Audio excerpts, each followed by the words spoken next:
दिल्ली विधानसभा चुनाव में प्रचार जो है अपने चरम पे है और आपको बता दूं कि कल राहुल गांधी नई दिल्ली सीट पर संदीप दीक्षित के सपोर्ट पे और अरविंद केजरीवाल के खिलाफ एक पदयात्रा शुरू करने जा रहे हैं।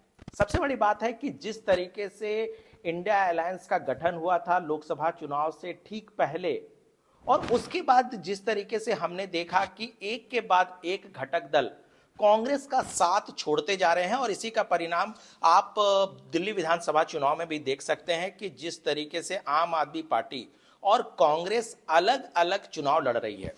सबसे बड़ी बात यह है कि जिस तरीके से नई दिल्ली सीट जो अरविंद केजरीवाल की परंपरागत सीट कही जा सकती है, अरविंद केजरीवाल वहां से चुनाव लड़ते हैं, जीतते भी हैं उस चुनाव में। जिस तरीके से कांग्रेस ने संदीप दीक्षित को वहां पर टिकट दी है, संदीप दीक्षित शीला दीक्षित के बेटे हैं और सभी जानते हैं कि शीला दीक्षित 15 सालों तक दिल्ली में सत्ता चलाई है। दिल्ली के मुख्यमंत्री के तौर पर उन्होंने काम किया है। दिल्ली में उनका बहुत बड़ा नाम कहा जा सकता है शीला दीक्षित का रहा है। तो ऐसे में संदीप दीक्षित को खड़ा करके कांग्रेस ने साफ कर दिया है कि अरविंद केजरीवाल और आम आदमी पार्टी को किसी भी तरीके से वॉकओवर नहीं देना। लेकिन इन सबके बीच सबसे बड़ा सवाल यह है कि क्या जिस तरीके से हम देख रहे हैं कि राहुल गांधी के निशाने पर अरविंद केजरीवाल हैं और अरविंद केजरीवाल के निशाने पर राहुल गांधी हैं, तो ये नूरा कुश्ती क्या दिखाती है और किस तरीके से इसको आगे देखना। क्या इंडिया अलायंस का जो गठबंधन है वो दिल्ली विधानसभा चुनाव के बाद अब नहीं दिखेगा या फिर ये आगे इंडिया अलायंस का नेतृत्व कौन करने जा रहा है उसकी लड़ाई है।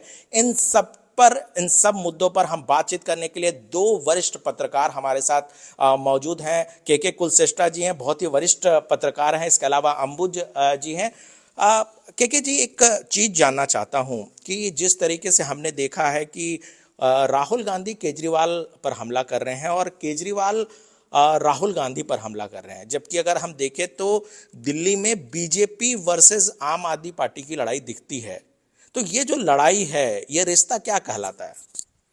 देखिए, जो कांग्रेस ने जिस तरीके का रुख लिया है इस चुनाव में, इसके अगर आप थोड़ा पीछे जाएंगे महाराष्ट्र के चुनाव में और हरियाणा के चुनाव में, इन दोनों चुनाव में केजरीवाल ने कांग्रेस का साथ नहीं दिया और कांग्रेस को इसमें नुकसान हुआ। और अब हम कह सकते हैं कि ये कांग्रेस उसी का एक जवाब देने की कोशिश कर रही है। ये राजनीतिक जवाब कांग्रेस दे रही है आम आदमी पार्टी को। आम आदमी पार्टी से अगर 2-4% वोट भी अगर स्विंग कर जाता है तो उसका सीधा सीधा फायदा भाजपा को मिल सकता है।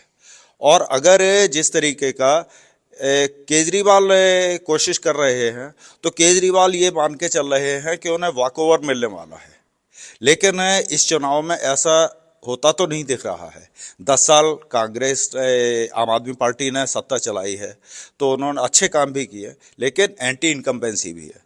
तो एंटी इनकम्बेंसी के चलते अगर कुछ वोट अगर उनसे नाराज होता है और वो अगर स्विंग करता है तो वो स्विंग करके कहाँ जाएगा?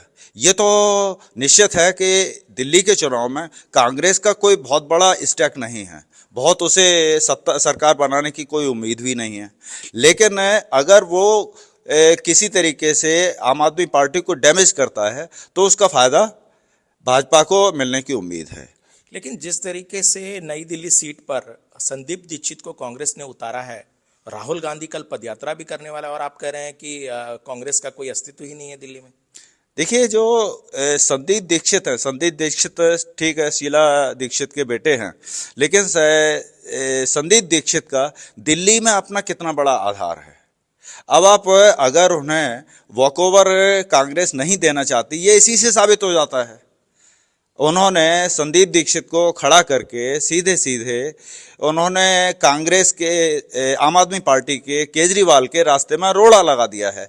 अब इससे संदीप दीक्षित के जीतने की क्या उम्मीद बढ़ जाएगी? मुझे तो नहीं लगता। संदीप दीक्षित तो जीतेंगे नहीं। हाँ, यह है कुछ वोट अगर वो काटेंगे तो किन के काटेंगे?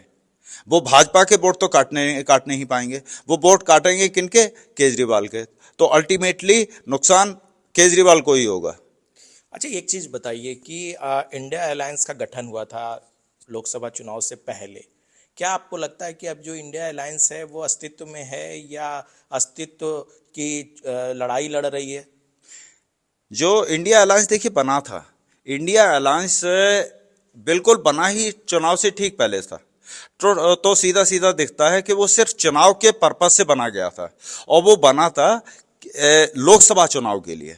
अब उसमें बार बार ये बातें आती हैं कि नेता कहते हैं कि साहब ये तो लोकसभा चुनाव के लिए था, विधानसभा चुनाव का कोई मतलब ही नहीं है। और इसी ग्राउंड पर राज्यों में पार्टियां अलग अलग चुनाव लड़ने लगी।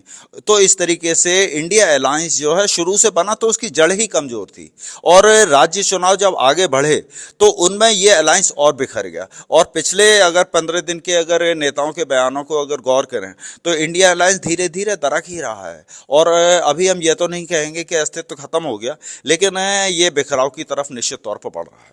अच्छा, अंबुज भी हमारे साथ हैं। अंबुज जी, आप ये बताइए कि आपको क्या लगता है कि जिस तरीके से राहुल गांधी और केजरीवाल के बीच में एक नूरा कुश्ती दिख रही है, उसके पीछे के क्या रीजन आप देखते हैं?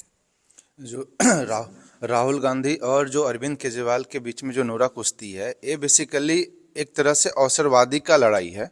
इसमें क्या है कि जैसे अरविंद केजरीवाल ने पंजाब में राहुल गांधी को सपोर्ट नहीं किया था, तो उसी प्रकार से राहुल गांधी भी चाहते हैं कि उसको अरविंद केजरीवाल को वॉकओवर नहीं दें दिल्ली में।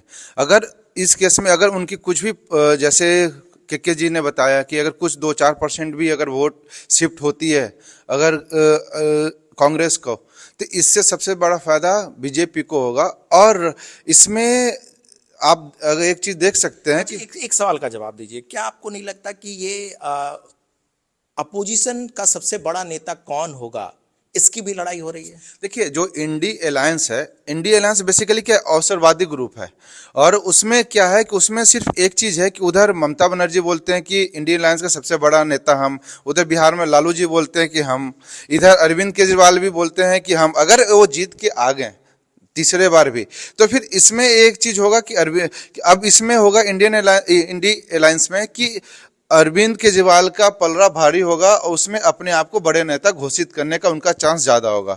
और रही बात इंडी अलायंस का, तो आज की डेट में पिछले 10 दिन से देख सकते हैं, उधर अखिलेश यादव बोले इंडी अलायंस क्या है, उधर आप देखें लालू यादव भी वही बोले, आप महाराष्ट्र में शरद पवार भी वही बोल रहे हैं, आप केरल साइड में भी चले जाए सीपीआई सीपीआई, उन लोग भी अलग ही हैं। उन लोग हरदम ही सिर्फ एक अवसरवादी ग्रुप है जो लोकसभा के लिए साथ में आते किसी भी ढंग से मिलजुल के बांट के खाएं।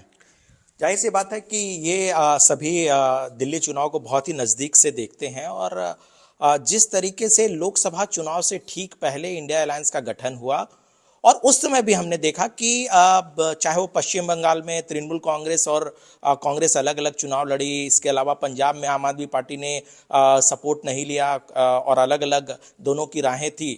तो साफ जाहिर है कि इस चुनाव से एक बात और साफ होगा कि इंडिया अलायंस में, यानी कि जो अपोजिशन है, उसमें सबसे बड़ा नेता कौन है। क्योंकि देखिए, पिछले दिनों हमने ममता बनर्जी का भी एक रिएक्शन देखा था कि अगर इंडिया अलायंस नेतृत्व करने के लिए अगर बोलती है तो ममता बनर्जी तैयार है। यानी कि ममता बनर्जी ये मानकर चल रही है कि फिलहाल ममता बनर्जी सबसे बड़ी नेता हैं, क्योंकि एक सूबे के मुख्यमंत्री हैं। तो जाहिर सी बात है कि अगर अरविंद केजरीवाल अगर तीसरी बार यानी कि इस बार भी अगर चुनाव जीतते हैं और मुख्यमंत्री बनते हैं, तो इंडिया अलायंस के वो सबसे बड़े नेता के तौर पर देखे जा सकते हैं। तो ये भी एक लड़ाई जो अभी चुनाव में देखने को मिल रही है। उसमें राहुल गांधी जिस तरह से अरविंद केजरीवाल पर हमला कर रहे हैं, अरविंद केजरीवाल राहुल गांधी पर, तो उस समय भी ये एक विवाद का जरूर विषय होगा, एक चर्चा का जरूर विषय होगा कि इंडिया अलायंस में सबसे बड़ा नेता कौन होगा। जाहिर सी बात है कि 5 तारीख को वोटिंग है और 8 तारीख को रिजल्ट निकलेगा, और उस दिन ये साफ हो जाएगा कि अरविंद केजरीवाल में कितना दम है और किस तरीके से वो अपने आप को उभार कर सामने लाते हैं, किस तरह से वो इंडिया अलायंस के सबसे बड़े नेता के तौर पर उभर कर सामने आते हैं। Anup Gupta, news 18 network, Delhi.